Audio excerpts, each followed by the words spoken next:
Ron India TMT கம்பிகள் வழங்கும் காலத்தின் குரல் பவர்ட் பை Zoho One. வணக்கம், இது காலத்தின் குரல். நான் சிபி.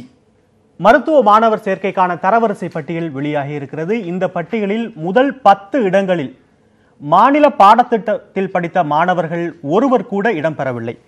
முழுக்க முதல் 10 இடங்கள் அனைத்தும் CBSE மாணவர்கள் வசமே சென்றிருக்கிறது. தமிழகத்தில் நீட் தேர்வுக்கு எதிரான போராட்டங்கள் அனல் பறக்கக்கூடிய நிலையில் நடந்து முடிந்து தற்பொழுது 2ஆம் முறையாக நீட் தேர்வானது தமிழகத்தில் நடத்தப்பட்டு விட்டது. தேர்வுகள் முடிந்து தரவரிசை பட்டியல் வரை வந்துவிட்டது. இந்த சூழலில் நீட் தேர்வுக்காக மாணவர்களை தயார்படுத்த தமிழக அரசு 20 கோடி ரூபாய் செலவிட்டது. அந்த பயிற்சி மையங்களின் மூலமாக படித்த மாணவர்களில் 12 பேருக்கு, அதாவது அரசு மற்றும் அரசு உதவி பெறும் பள்ளி மாணவர்களுக்கு 12 பேருக்கு அரசு ஒதுக்கீட்டில் மருத்துவ இடம் கிடைப்பதற்கான சூழல் இருப்பதாகவும் தகவல் கிடைத்திருக்கிறது. இந்த சூழலில் நீட் தேர்வானது தொடர்ந்து தமிழகத்தை வஞ்சிக்கிறதா? நீட் தேர்வில் நகர்ப்புற மாணவர்கள் மட்டுமே அதிக அளவில் பயன்பெறுகிறார்களா? இதில் கிராமப்புற மாணவர்கள் புறக்கணிக்கப்படுவது தொடர்கதையாகி கொண்டிருக்கிறதா என்ற கேள்வியும் எழுகிறது. இதுதான் இன்றைய காலத்தின் குரல் நிகழ்ச்சியின் விவாத பொருளும். உங்களுக்கு கருத்துரையாளர்களை அறிமுகம் செய்கிறேன். கல்வியாளர் திரு பிரின்ஸ் கஜேந்திர பாபு, சமூக சமத்துவத்திற்கான டாக்டர்கள் சங்க பொதுச் செயலாளர் திரு ரவீந்திரநாத், உங்கள் இருவரையும் நிகழ்ச்சிக்கு வரவேற்கிறேன். நான் முதல்ல பிரின்ஸ் உங்ககிட்டேருந்து ஆரம்பிக்கிறேன். தமிழகத்தில் பெரிய அளவில் எதிர்ப்பு இருந்தது நீட்டிற்கு. 2 ஆண்டுகள் 2ஆம் ஆண்டாக நீட் தேர்வானது நடத்தப்பட்டு தரவரிசை பட்டியல் எதிர்ப்புகளை கடந்த ஆண்டு இந்த ஆண்டு முழுமையாக தமிழ்நாட்டில் நீட் நடந்துச்சு நம்ம எடுத்துப்போமே. அந்த அடிப்படையில் மாணவர்கள் நீட்டை சந்திச்சிட்டாங்க. அவங்களுக்கான மருத்துவ படிப்புகளுக்கான தரவரிசை பட்டியலும் வெளியாயிடுச்சு. ஆரம்பத்திலே குறிப்பிட்டது போல முதல் 10 இடங்கள்ல மாநில பாடத்திட்டத்தில் படித்த மாணவர்கள்லாம் வரல. இந்த அடிப்படையான செய்திகள்லாம் எப்படி பார்க்குறீங்க?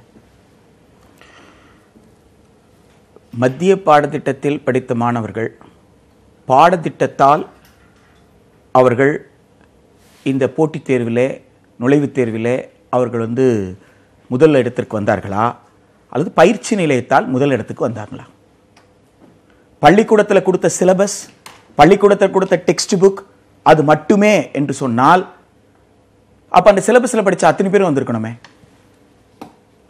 அப்ப அந்த சிலபஸ்ல படிச்சதுனால் மட்டும் அவர்கள் வரல. சிலபஸ்ல படிச்சவங்களுக்கு வீட்டினுடைய சிக்கல்களை பற்றி கவலைப்படாமல், கூரை ஒழுக போகுது, ஒழுகிற இடத்துல டப்பா வையி அப்படின்னு சொல்ல வேண்டிய அவசியம் இல்லை. இன்னைக்கு கூலி கிடைக்கலமா, இன்னைக்கு சோறு கிடையாதுமா அப்படின்னு சொல்லக்கூடிய சூழல் கிடையாது. பாடத்தை மட்டும் படி, 24 மணி நேரம் படி, உனக்கு தேவையான அனைத்து வசதியும் செய்யறேன், எத்தனை கோச்சிங் சென்டர் வேணாலும் போ. ஒரு குழந்தைக்கு 4க்கும் மேற்பட்ட கோச்சிங் சென்டர் கொண்டாடுது. என்கிட்ட கோச்சிங் எடுத்துக்கிட்டாங்க அப்படின்னு சொல்லி அது பள்ளிக்கூடத்திலே அந்த குழந்தை படிச்சிருக்கு. அப்போ இது கோச்சிங் சென்டரோட வெற்றியா, பாடத்திட்டத்தின் வெற்றியா என்பதை தெளிவுபடுத்தணும். ஒரு பாடத்திட்டத்தில் படித்ததனால் மட்டுமே ஒரு மாணவர் இந்த இடத்துக்கு வந்தாருனால, வாய்ப்பு மறுக்கப்பட்ட பிரிவிலிருந்து வந்தவங்க, சமூக பின்னடைவிலிருந்து வந்தவங்க, கல்வி தலைமுறையாக மறுக்கப்பட்டு வந்தவர்கள், அவர்களுக்கான கற்றல் வாய்ப்பு சமமாக கொடுக்கப்பட்டிருக்கா? அரசு பள்ளியில நீங்க இப்ப சொன்னீங்க 20 கோடி ரூபாய் செலவு பண்ணாங்கன்னு. 1ஆம் வகுப்பிலிருந்து 5ஆம் வகுப்பு வரை பாடத்திற்கு ஒரு ஆசிரியர், வகுப்புக்கு ஒரு ஆசிரியர் இருக்கிறாங்களா? பள்ளிக்கல்வி அமைச்சருடைய குழந்தை, அரசு பள்ளிக்கல்வி அமைச்சருடைய உறவினர்கள், அரசு செயலாளர்கள், இவங்களுடைய குழந்தைகள்லாம் ஏன் அரசு பள்ளியில படிக்கல? அரசு பள்ளியில ஆயாமா இல்ல, அரசு பள்ளியில பாடத்துக்கு ஒரு ஆசிரியர் இல்ல. 1ஆம் வகுப்பிலிருந்து 5ஆம் வகுப்பு வரைக்கும் உடற்பயிற்சி ஆசிரியர் உண்டா? இப்படி 1ஆம் வகுப்பிலிருந்து 5ஆம் வகுப்பு வரைக்கும் ஃபார்மேஷன் ஏஜ். அந்த ஃபார்மேஷன் ஏஜ்ல நீங்க 2 ஆசிரியர் பள்ளி, 3 ஆசிரியர் பள்ளி, ஆசிரியர்களே அலுவல் பண்ணணும். இவ்வளவு நெருக்கடிகளை கொடுத்துட்டு இந்த பிள்ளைகளுக்கு நான் 20 கோடி ரூபாய் +2 முடிக்கும் போது நான் செலவு பண்றேன்னு சொல்றது யாரை ஏமாத்துற வேலை?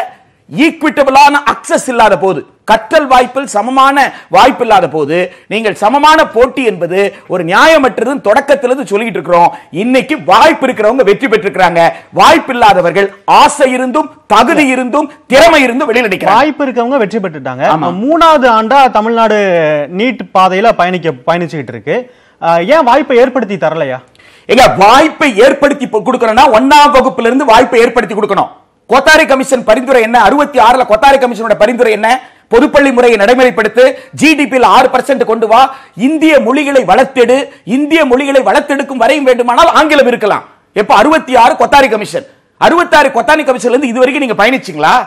அப்ப 66 கொத்தாரி கமிஷன், அதுக்கப்புறம் Yashpal commission report, learning without பர்டன்ல சொன்ன விஷயங்கள் எதையாவது நடைமுறைப்படுத்துறீங்களா? இது எதையுமே நடைமுறைப்படுத்தாமல் தேர்வுகளை மட்டும் நீங்கள் மாற்றி மாற்றி நடத்துவதனால் என்ன நியாயம்? இது ஒரு சந்தை, சந்தைக்கான மனிதர்களை தயார் பண்றீங்க. அப்ப சந்தைக்கான மனிதர்களை தயார்படுத்துவதற்கு நீ மற்றவர்களை பற்றி கவலைப்பட வேண்டாம். உனக்கு பேஷன் இருந்தா மாத்திரம் போராது, உனக்கு ஆர்வம் இருந்தா மாத்திரம் போராது. உனக்கு தாவரங்களை பற்றி தெரிந்திருக்கலாம், தாவரத்தின் மருத்துவ குணங்கள் தெரிந்திருக்கலாம், அதை வைத்து இன்னும் அறிவை நீ வளர்த்திருக்கலாம். அந்த அறிவு எனக்கு தேவையில்லைன்னு சொல்றீங்க. அது எப்படி நியாயமா இருக்க முடியும்? சரி, நம்ம தொடர்ந்து பேசலாம். திரு ராமசுப்ரமணியன், வணக்கம். நிகழ்ச்சிக்கு உங்களை வரவேற்கிறேன். 2.5 ஆண்டுகளா தமிழ்நாடு அரசு ஒரு சட்ட போராட்டத்தை நடத்திக்கிட்டு இருக்காங்க. பலர் இந்த வழக்கில் இணைஞ்சிருக்காங்க. ஆனா தீர்வு கிடைக்காத ஒரு வழக்கா இது பயணிச்சுக்கிட்டு இருக்கு.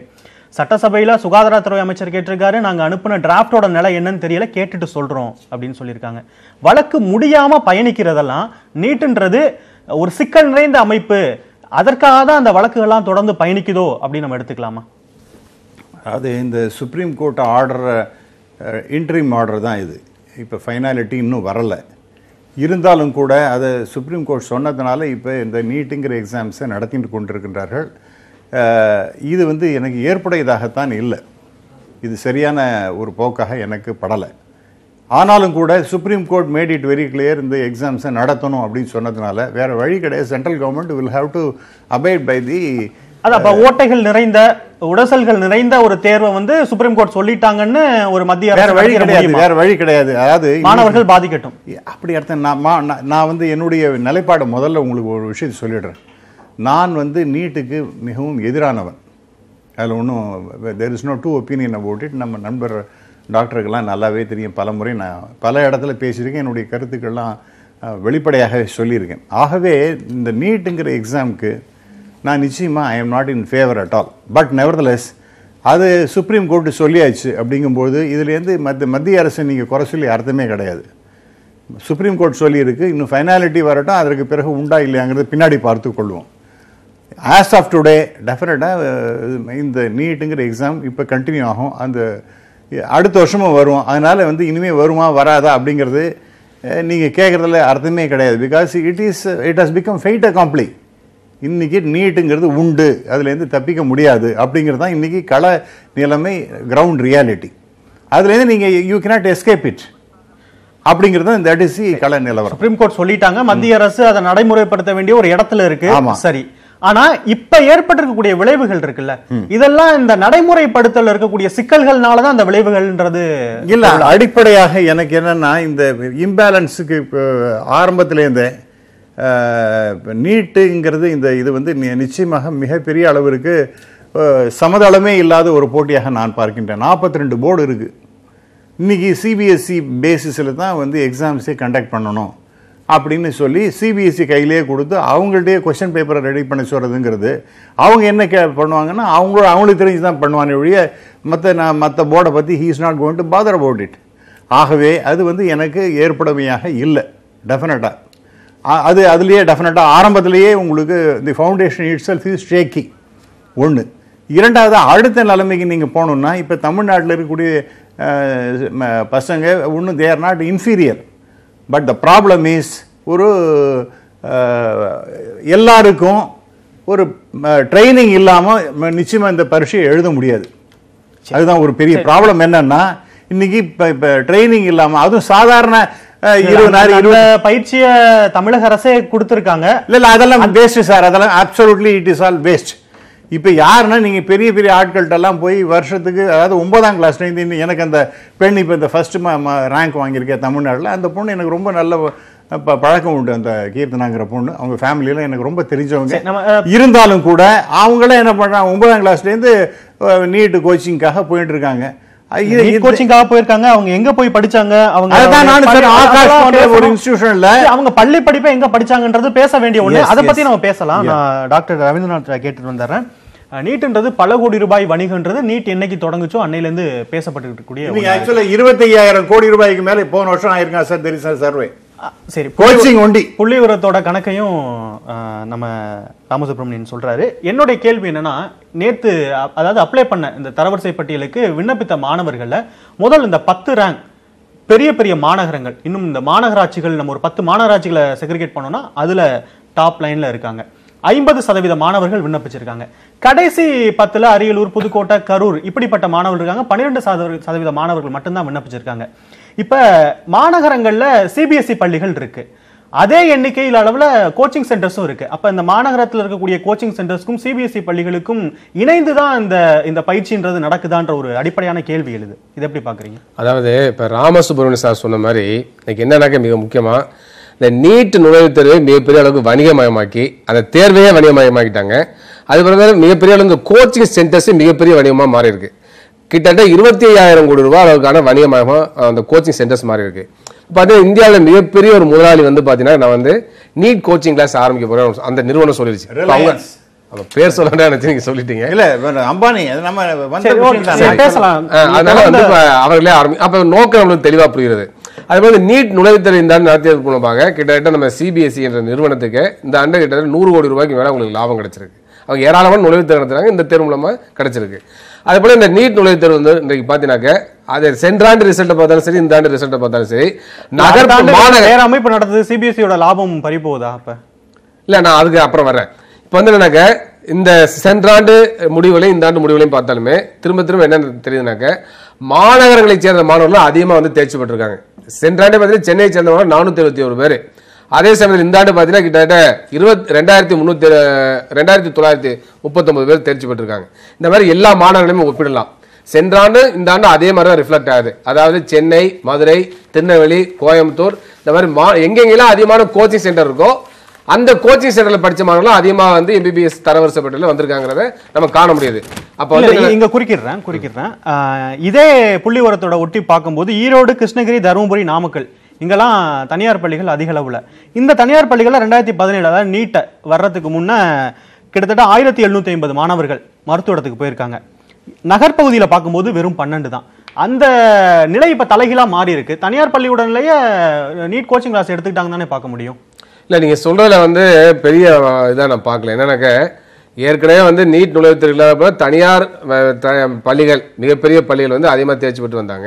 இப்போ நீட் நுழைவுத் தேர்வு வந்த பிறகு பெரிய அளவு கோச்சிங் சென்டரில் படிக்கிறவங்க வர்றாங்க. அப்போ யாருக்கு வந்து மிகப்பெரிய அளவு தனியார் பள்ளியில் படிக்கிற வாய்ப்பு இருந்துச்சோ அவங்க வந்து ஏற்கனவே வந்தாங்க. இப்போ வந்து யார் நீட் கோச்சிங் கிளாஸ் போறாங்களோ அவங்க வந்து வரக்கூடிய வாய்ப்பு ஏற்படுத்தியிருக்கு. அப்போ சாதாரண அரசு பள்ளியில் படிக்கக்கூடிய மாணவர்கள், கிராமப்புறத்தில் படிக்கக்கூடிய மாணவர்களுக்கு மருத்துவக் கல்வி தொடர்ந்து புறக்கணிக்கப்படுகிறத பார்க்குறோம். மருத்துவக் கல்வி மட்டும் இல்லை, எல்லா விதமான ப்ரொஃபஷனல் காலேஜ்லேயும் அவங்க இடம்பெறல. அக்ரிகல்ச்சராக இருக்கட்டும், இன்ஜினியராக இருக்கட்டும், எல்லாத்துலேயுமே அந்த பாதிப்பு இருக்கிறது இப்போ வந்து சுட்டி காட்ட வேண்டிய கடமை இருக்கு. ஆனால் இன்னைக்கு வந்து என்ன அவசியப்படுதுனாக்க இந்த பிரச்சனை வந்து மத்திய அரசு, மாநில அரசுனால ஏற்படுகிறது, கிராமப்புற நகர்ப்புற ஏற்றத்தாழ்வுனால ஏற்படுகிறது, அரசு பள்ளிக்கு தனியார் பள்ளிக்கு ஏற்றத்தாழ்வுனால இந்த பிரச்சனை ஏற்படுகிறது, வசதி படித்தவருக்கு ஒரு கல்வி, வசதி இல்லாத ஒரு கல்வி இருக்கிற ஒரு நிலைமை இருக்கிறனால இந்த பிரச்சனை ஏற்படுகிறது. அப்போ இதை தீர்க்கணும்னாக்க அரசு பள்ளி, அரசு உதவி பெறும் பள்ளி மாணவர்களுக்கு ஒரு குறைந்தபட்ச இடஒதுக்கீட்டை ப்ரொஃபஷனல் காலேஜில் குறிப்பாக மருத்துவக் கல்வியில் கொண்டு வர வேண்டும். 50 விழுக்காடு இடங்களில் அரசு பள்ளி, அரசு உதவி பெறும் பள்ளிகளுக்கும் உள்ளாட்சி அமைப்புகளான பள்ளிகளுக்கும் இடஒதுக்கீடாக கொண்டு வரதுக்கு மத்திய அரசு நடவடிக்கை எடுத்தாக்க நிச்சயமா இந்த பிரச்சனை நிரந்தரமா தீர்க்க முடியும். இதுதான் சரியான சொல்யூஷனா இருக்குன்னு நான் கருதுறேன். அப்ப நீட் என்ற தேர்வு இருக்கலாம், அதுக்குள்ள ஒரு இடஒதுக்கீடு கொண்டு வரும்போது பிரச்சனைகள் வந்து சரி செய்யப்படும். இல்ல, மாநில அரசுடைய கட்டுப்பாடு உள்ள இடங்களில் நீட் நுழைவுத் தேர்வு கூடாது என்பதோட நிலை. அதனால ஏற்கனவே தமிழக சட்டமன்றத்தில் நிறைவேற்றப்பட்ட 2 மசோதாக்களுக்கும் குடியரசுத் தலைவருடைய ஒப்புதலை பெற்றுக் கொடுக்க வேண்டும். தமிழக அரசு மிகப்பெரிய அளவுக்கு நாடகம் நடத்துது. இங்க வந்து ஏதோ இன்னைக்கு பாத்தீங்கன்னா கடிதம் எழுதுறோம் சொல்றாங்க. 3 தினங்களுக்கு முன்பு பாத்தீங்கன்னா ஆயுஷ் படிப்புகளுக்கு வந்து நீட் நுழைவுத் தேர்வு விலக்குன்னு சொல்லி கடிதம் எழுதியிருக்காங்க. இது வந்து நாடகம் தான். இந்த கடந்த ஓராண்டாக இந்த அரசாங்கம் என்ன செய்தது? அரசு தரப்புல இருந்து திரும்ப பிரதமர் சந்திக்கிறப்ப என்ன செஞ்சாங்க? அதுபோல தமிழக சட்டமன்றத்தில் அந்த 2 மசோதாக்களுக்கு நீங்க வந்து குடியரசு ஒப்புதலை பெற்றுக் கொடுக்க வேண்டும் சொல்லி மத்திய அரசை வலியுறுத்தி ஒரு தீர்மானத்தோடு திரும்ப போடவில்லை. அப்ப ஓராண்டு காலமா சும்மா இருந்து இப்ப நீட் நுழைவுத் தேர்வுனால அரசு பள்ளி மாணவர்கள் பாதிக்கிற நிலை இருக்கிறப்ப பொதுமக்களுடைய கோபம் வருமே என்ற காரணத்தினால நீங்க வந்து சட்டமன்றத்தில் விஜயபாஸ்கர் நம்முடைய அமைச்சர் வந்து அறிவிக்கிறார், நாங்க வந்து கடிதம் எழுதியிருக்கிறோம், நாங்க வந்து மத்திய அரசு கேட்டிருக்கோம், ஏன் இந்த குடியரசு ஒப்புதலை இந்த மசோதாக்கள் பெற்றுக் கொடுக்கவில்லை என்று சொல்லி கேட்டிருக்கோம்னு சொல்லி சொல்றாரு. அப்ப என்னன்னாக்க மக்களை ஏமாற்றக்கூடிய வகையில தான் செயல்படுறாங்க. மத்திய அரசு வந்து என்ன நினைக்கிறேன், எல்லா அதிகாரத்தையும் தன் கையில கொண்டு வர பாக்குது. நீட் நுழைவுத் தேர்வு மூலமாக மருத்துவர்களை முழுமையாக தன்னுடைய கட்டுப்பாட்டில் கொண்டு வர போறாங்க.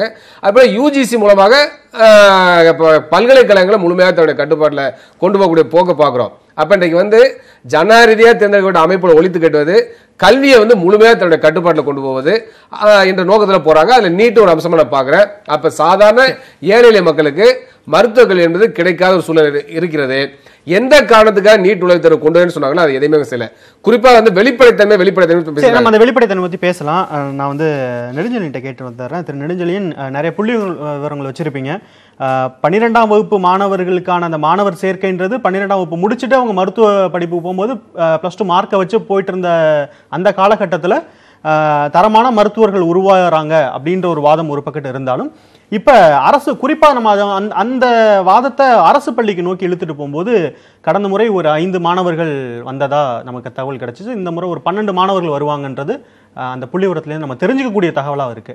நீங்க என்ன கணிச்சு வச்சிருக்கீங்க? நான் சொல்றது வந்து இப்ப நீட் ஆர்குமெண்ட்ல வரும்போது மத்திய அரசும் மாநில அரசும் சேர்ந்து மாணவர்கள் நல்லா இருக்கக்கூடாதுங்கிறதுல தெளிவா வந்து செயல்படுறாங்க. ஏன்னா இப்போ இந்த நீட்டுங்கிற எக்ஸாமினேஷன் நாங்கள் முதல்ல இது பண்ணும்போது இப்போ வந்து இம்பேலன்சஸ் சார் சொன்ன மாதிரி, பிரின்ஸ் சார் சொன்ன மாதிரி, இப்போ நீங்கள் வந்து தமிழில் எழுதக்கூடிய மாணவர்கள் விகிதாச்சாரம் வந்து 1.5 தான் இருக்குது. ஆங்கிலத்திலையும் ஹிந்தி மீடியத்திலையும் எழுதக்கூடியவங்க தான் 91% வந்து எழுதுகிறாங்க. மீதி 8% தான் இந்த ரீஜனல் லாங்குவேஜஸ், தமிழ், பெங்காலி, கன்னடா, அஸ்ஸாமீஸ், குஜராத்தி. இதுவே வந்து இப்போ நம்ம தமிழ் மீடியத்தில் படிக்கக்கூடிய மாணவர்கள் 3.5 லட்சம் படிக்கக்கூடிய மாணவர்களில் நீங்கள் வந்து ஒரு 15,000 பேர் 25,000 பேர் தான் எழுதுறாங்கன்னா, இது ஆக்சஸ் டு எஜுகேஷன் நம்மளோட கான்ஸ்டியூஷனுக்கு எகெயின்ஸ்டாக நம்ம வந்து போகிறோம். இப்படி இருந்ததுன்னா இன்னும் ஒரு 10 ஆண்டுகள் கழித்து கிராமப்புறங்களில் மருத்துவர்களே இருக்க மாட்டாங்க. ஒரு தாய்மொழி வழியாக படித்த மாணவர்கள் வந்து அங்கே பணியாற்றலைன்னா இது எகெயின் அந்த பெரிய பெரிய கம்பெனி, சார் சொன்ன கம்பெனிலாம் அவங்க ஹாஸ்பிட்டல், கார்ப்பரேட் ஹாஸ்பிட்டலை ஓப்பன் பண்ணி அவங்க தான் வந்து பண்ண போகிற மாதிரி ஒரு ஐடியா இருக்குது. கவர்மெண்ட் வந்து ஈல்ட் ஆகுதா? இது வந்து ஒரு ஃபஸ்ட்டு டவுட். இப்போ 2 வருஷமாக நீட் தேர்வில் வந்து பிராந்திய மொழிகளில் படிக்கக்கூடிய மாணவர்களுக்கு நம்ம ஆக்சஸ் கொடுக்கலனா இந்த தேர்வு அவசியமானதா? இத்தனை மாணவர்கள் அப்போ வந்து ஆங்கில மீடியத்தில் படி, நீ தாய்மொழியில் படிக்காத, நீ இங்கேருந்து ஓடுன்னு சொல்கிறதுக்கு வந்து நம்ம ஒரு வழியை வகுத்து கொடுக்குறோமா அப்படிங்கிறது வந்து யோசிக்கப்பட வேண்டிய விஷயம். இதை ஏன் மத்திய அரசும் மாநில அரசுகளும் ஏன் உன்னிப்பாக கவனித்தா தான்? நான் மிஸ்டர் கைலாஷ் சத்யார்த்தி சொன்ன கோட்டு தான் திருப்பி சொல்கிறேன். குழந்தைங்களுக்கு ஓட்டுரிமை கிடையாது, அதனால் குழந்தைங்களை பற்றி யாரும் கவலைப்படுறது கிடையாது. இதை வந்து உண்மையிலே இருந்ததுன்னா ஆக்சஸ், ஈக்குவட்டபிள் ஆக்சஸ்ங்கிறது நம்மளோட கான்ஸ்டியூஷனில் வந்து ஆக்சஸ் அண்ட் ஈக்விட்டி கொடுக்கலினாலே நமக்கு வந்து, அதுவும் ரீஜனல் லாங்குவேஜஸ்க்கு நீங்கள் கொடுக்கலினாலே நம்ம ஒரு வி ஆர் பிரிங்கிங் ஒரு மேஜர் ஷேக் இன் டெமோக்ரஸி வந்து கொண்டு வரோம். அதை வந்து நீங்கள் வந்து இந்த இங்கிலீஷ் மீடியம், ஹிந்தி மீடியம் 92% பண்ணக்கூடிய ஒரு எக்ஸாம் தேவையாங்கிறத வந்து, அதுவும் நேஷனல் லெவலில் தேவையாங்கிறத வந்து நம்ம ரீகன்சிடர் பண்ணோம். ஏன்னா 92% இங்கேருந்து வரும்பொழுது அந்த தேர்வு கிடையாது. அது வந்து நீங்கள் ஒரு அஸ்ஸாமீஸில் படிக்கக்கூடிய, தெலுங்கு மீடியத்தில் படிக்கிறோம், கன்னடா மீடியத்தில் படிக்கிறோம், தமிழ் மீடியத்தில் படிக்கிற மாணவர்களுக்கெல்லாம் நீங்கள் தமிழ் மீடியத்தில் படிக்காத, இந்த ஆங்கில மீடியம் பள்ளிக்கு போ, இல்லை ஹிந்தி மீடியத்துக்கு போ அப்படின்னு சொல்கிற மாதிரி ஒரு துரத்துற மாதிரி ஒரு சிச்சுவேஷனை வந்து இந்த ஒரு காரணத்தினாலேயே இந்த 2 வருஷத்தை வச்சே நீங்கள் அடுத்த வருஷம் நீட்டை கேன்சல் பண்ணலாம். பட் எந்த அரசியல் கட்சிகளும் சரி, மத்திய அரசும் சரி, மாநில அரசும் சரி, இதை ஒரு முக்கிய காரணமாக எடுத்து ரெப்ரசென்ட் பண்ணலை அப்படிங்கிறது மிகப்பெரிய ஆச்சரியம். இப்போ தரவரிசை பட்டியல் வெளியாக இருக்குது. அந்த தரவரிசை பட்டியலை நீங்கள் எப்படி பார்க்குறீங்க? அதுலேருந்து நீங்கள் தெரிஞ்சிக்கக்கூடிய விஷயங்கள் என்ன? இல்லை, இது மார்க் அப்படிங்கிறது வந்து இப்போ நீங்கள் வந்து செகண்டரி. இப்போ நீட்டோட ஃபர்ஸ்ட் பார்ட் வந்து எக்ஸாமினேஷன் பார்ட். அங்கேயே நம்ம சில்ட்ரனை வந்து சைக்கலாஜிக்கலாக அவங்கள வந்து ஒரு ஃபியரை கிரியேட் பண்ணுறோம். இது ஒரு வாகா பார்டர் டெரரிஸ்ட் மாதிரி அவங்கள செக் பண்ணுறோம். நீங்கள் 7:30 மணிக்கு நீங்கள் ரிப்போர்ட் பண்ண சொல்கிறீங்க, 10 மணிக்கு கொஸ்டின் பேப்பர் கொடுக்குறீங்க, 7 மணிக்கு அவன் வீட்டை விட்டு சாப்பிட்டு வந்தான்னா இந்த பையன் 10 மணிக்கு பேப்பர் வாங்கும்போது டாக்டருக்கு தெரியும் பசி வந்ததுன்னா ஃபோக்கஸ் அண்ட் கான்சன்ட்ரேஷன் பண்ண முடியாது. இதை படித்த நாமே இப்படி வந்து ஒரு தவறான செயலை பண்ணோம் அப்படின்னா எந்த பையனால் என்னதான் பெஸ்ட்டாக படிச்சிருந்தாலும் அவன் வந்து ஃபோக்கஸ் அண்ட் கான்சன்ட்ரேஷன் பண்ண முடியலைன்னா அது எப்படி ஒரு நல்ல எக்ஸாமினேஷன் நம்ம வந்து கன்சிடர் பண்ண முடியும்? ஏன் இதே வந்து ஒரு IAS தேர்வுக்கு நீங்கள் 7 மணிக்கு ரிப்போர்ட் பண்ண சொல்லுங்கள், இல்லை வேறு ஒரு எக்ஸாமினேஷன் தேர்வுக்கு வந்து நீங்கள் 7 மணிக்கு ரிப்போர்ட் பண்ண சொல்லுங்கள். +2 படிச்சுட்டு வராங்கிறதுனால எதுவும் கேட்க மாட்டாங்கிறதுக்காண்டி நீங்கள் 7:30 மணிக்கு உள்ளவா, உன்னைய வந்து நான் டெரரிஸ்ட் மாதிரி செக் பண்ணுவேன். இதெல்லாம் வந்து இவ்வளோ பவர் எக்ஸாமினேஷன் கண்டக்டிங் அத்தாரிட்டி ஒரு தமிழ் மீடியம் மதுரையில் கொஸ்டின் பேப்பர் கொடுக்க முடியலைன்னா, இந்த பார் கோடு இதெல்லாம் வந்து பண்ணுறோம் அப்படின்னா அந்த பேப்பருக்கு பதிலாக ஜெராக்ஸ் எடுத்து கொடுத்தாங்கனாலே இந்த எக்ஸாமினேஷனை கேன்சல் பண்ணும். அதுக்கும் தமிழக அரசு பண்ணல, மத்திய அரசு பண்ணல. ஏன்னா ஒரு மாணவர் அந்த கொஸ்டின் பேப்பரை ஜெராக்ஸ் எடுத்தாலே அந்த அத்தென்டிசிட்டி ஆஃப் தி எக்ஸாமினேஷன் காலி. அதுக்கப்புறம் நான் யார் வேணாலும் கொஸ்டின் பேப்பரை எடுத்து நான் மாற்றி கொடுக்கலாம். இந்த நீங்க சொல்லக்கூடிய இந்த குறைகள் எல்லாமே நீட் தேர்வுக்கு உள்ள போகக்கூடிய பசங்க எதிர்கொண்ட பிரச்சனை. நீட் தேர்வுல கூட நடைமுறை எந்த அரசாங்கமும் ஏன் இதுக்கு குரல் எடுக்கலன்னு கேட்கிறேன். அப்ப மாணவர்களுக்கு எந்த ஒரு சக்தியும் இல்லை, எந்த பெற்றோரும் எதுவும் கேள்வி கேட்க முடியாது, அதனால நாங்கள் என்ன வேணாலும் பண்ணுவோம் அப்படின்னா இது ஒரு தேர்வே கிடையாது. என்னை பொறுத்த வரைக்கும் ஒரு தேர்வு இல்ல. இதே CBSE தான் JEE எக்ஸாமினேஷன் கண்டக்ட் பண்றாங்க. ஆல் இந்தியால ஒரு பிரச்சனை கிடையாது. எந்த இடத்துலையும் ஒரு இடத்துல கொஸ்டின் பேப்பர் லீக் கிடையாது, ஷார்டேஜ் ஆஃப் கொஸ்டின் பேப்பர் கிடையாது. JEE மெயின் கண்டக்ட் பண்ற எக்ஸாமினேஷன் கண்டக்டிங் அத்தாரிட்டியால ஏன் நீட்டை கண்டக்ட் பண்ண முடியல? அப்போ இவங்க எக்ஸாமினேஷன் கண்டக்டிங் அத்தாரிட்டிக்கு ஃபிட் இல்லையா, இல்லை வேற யாராவது அரசியல் குறுக்கீடு இருக்கா, இல்லை இதில் என்னதான் இதில் வந்து லாப நோக்கம் இருக்கா அப்படிங்கிறத நம்ம தெளிவாக பார்க்கணும். நீங்கள் எழுப்புற அந்த கேள்வியை தான் நான் திரு ராமசுப்ரமணியனோட லிங்க் பண்ண விரும்புகிறேன். ஆரம்பத்தில் சொல்லிட்டீங்க நாங்கள் நீட்டுக்கு எதிராக தான் பேசிகிட்டு இருக்கோம், நீட் வேணான்றது எங்களுடைய நிலைப்பாடு. ஆனால் மத்திய உச்சநீதிமன்றம் சொல்லிருச்சு மத்திய அரசுக்கு வேறு வழி இல்லை, அதனால் ஓட்டை உடசல் இருக்கக்கூடிய விஷயங்களை அமல்படுத்தி ஆகணும் அப்படின்னு. இந்த குறைகள் எல்லாமே இப்ப நெடுஞ்செழியன் சொல்லக்கூடிய இந்த குறைகள் எல்லாமே ஏன் நிவர்த்தி செய்ய இப்ப வரைக்கும் கிட்டத்தட்ட 3வது ஆண்டா நீங்க நடத்திக்கிட்டு இருக்கீங்க, ஏன் நிவர்த்தி செய்யப்பட முடியாத ஒன்னாவே இருக்கு? இல்லை, ஒரு விஷயம் மிஸ்டர் நெடுஞ்செழியன் சொன்னதில் நான் வேறுபடுறேன். ஏன்னா இந்த இப்படி அவங்கள வந்து ஒரு டெரரிஸ்ட் மாதிரி இன்னும் செக் பண்ணுறாரு அப்படின்னு சொல்கிறது அவர் சொல்கிறார். அது வந்து சென்ட்ரல் கவர்மெண்ட்டோ இல்லை யூஜிசி இவங்க சிபிஎஸ்சியோ அது ஒன்றும் பண்ணலை. இதெல்லாம் யார் பண்ணணும்னு சொன்னது again it is the supreme court. ஏன்னா முன்னாடி ஏதோ காப்பி அடித்தான் போனான்னு சொல்லிவிட்டு இப்படிலாம் இதெல்லாம் டூஸ் அண்ட் டோன்ட்ஸுங்கிற மாதிரி அவங்க தான் அந்த ஸ்டிப்புலேட் பண்ணினத கைட்லைன்ஸ் கொடுத்ததுங்கிறது சுப்ரீம் கோர்ட். அதனால நாம வந்து இப்போ பிஎஸ்சி இதில் குறை சொல்ல முடியாது, சென்ட்ரல் கவர்மெண்ட்டையும் நீங்கள் குறை சொல்ல முடியாது. அந்த சோதனையிலையும் இன்னும் நம்ம உன்னிப்பா பார்த்தா தமிழ்நாட்டில் தான் அந்த சோதனையோட தீவிரத்தன்மையை நம்ம கூர்ந்து ஐ திங்க் இங்கே சொல்லியிருக்காங்களா? எக்ஸாக்ட்லி, இங்கே வந்து ஓவர் டூயிங் அவங்க சொல்லிட்டாங்கன்னா அப்படியே வந்து மற்ற இடத்துல நம்ம பார்க்கும்பொழுது கேரளாவாக இருக்கட்டும் மற்ற இடத்துலையும் இவ்வளவு ஸ்ட்ரிக்டாக இல்லை. குழந்தைகள்கிட்ட நம்ம அதுவும் ஒரு 12ஆம் கிளாஸ் படித்த குழந்தைகள்கிட்ட போய் இந்த அளவுக்கு ஸ்ட்ரிக்டாக இருக்க வேண்டாம், ஆனால் இருந்திருக்காங்க. அது இங்கே பண்ணின கூத்தது. இங்கே தமிழ்நாட்டில் அவங்க சொல்லிட்டாங்கன்னா அதை விட ஒரு ஸ்டெப் அஹெடாக போய் நாங்கள் ரொம்ப பிரமாதமாக பண்ணிட்டோம் அப்படிங்கிற மாதிரி காமிக்கிறதா பண்ணாங்களோ இன்னும் தெரியாது. ஆனால் இந்த செக்ஸ் பண்ணினதுங்கிறது it is under the guidelines of the supreme court. அதனால் நீங்கள் அதில் குறை சொல்கிறதுல அர்த்தமே கிடையாது. இரண்டாவதாக என்னுடைய பாயிண்ட் என்னென்னா, இன்றைக்கி 12th எக்ஸாமுக்கு அர்த்தமே எல்லாம் போயிடுது.